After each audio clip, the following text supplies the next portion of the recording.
Welcome to A Year in the Bible with Daily Grace. The Bible tells one big story of redemption, and we want to spend 5 minutes every day journeying through the Bible from start to finish and exploring how all of it points to Jesus. Hey everybody, this is Kristen, and you're listening to the A Year in the Bible with Daily Grace podcast. And today we're finishing up the book of Numbers. Yay! And so this is our last discussion on this book. We're going to be talking about Numbers chapters 34 through 36. And as we start these chapters, we pick up in 34 with the Lord who gave Moses the boundaries of the land. The Lord defined the borders of the promised land he had provided for the Israelites. And he gave the names of men who would divide up the land for the inheritance of the people. And personally, I just love the details of this. I love that God not only provided the place for his people, but also that he used his people to accomplish his purposes. God could have given them the specific dimensions for the tribes without using anyone.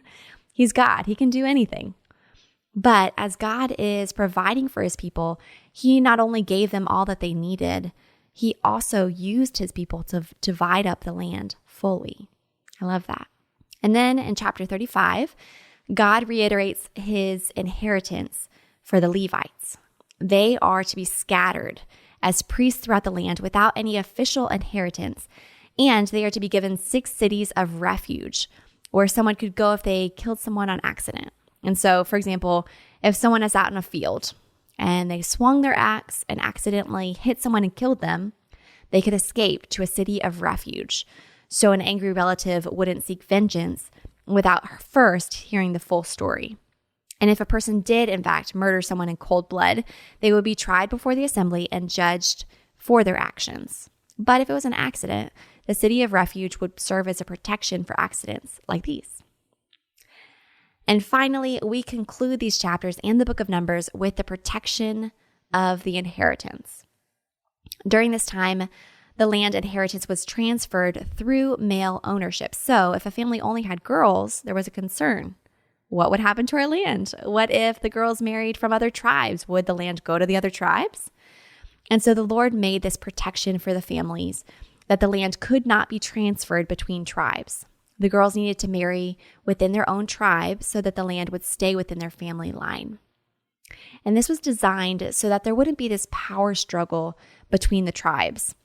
As maybe some tribes would try to amass more land or grow more powerful, God had provided everything that they needed in this beautiful promised land. They didn't need to fight for more. And as we consider these chapters and the inheritance of the Israelites, we should also remember that we too have an inheritance that is secured for us through Christ. Because of the blood of Christ, we have been saved from eternal destruction and bought as God's very own children. And one day, we'll see him again. We'll be brought to our eternal heavenly home. Jesus has gone to prepare a room for us there, and there it'll be a place of no more pain or sorrow, the heavenly city where we'll meet him again.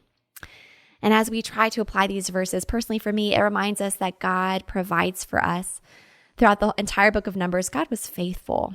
The people we saw fail over and over again. They would rebel, they would sin, they would complain, they went their own way. But throughout it all, God never changed.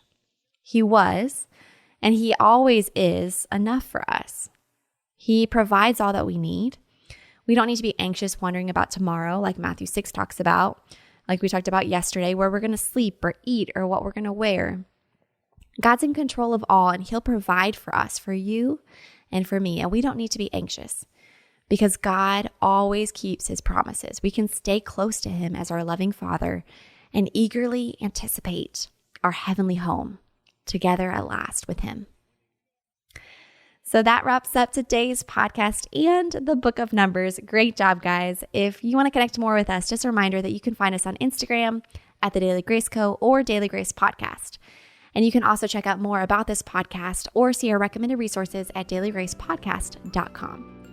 For our free reading plan or any other resources from the Daily Grace Co., visit the Daily Grace website, dailygraceco.com. And thanks for listening in. We will talk with you more tomorrow as we start with the book of Deuteronomy. We'll talk to you then.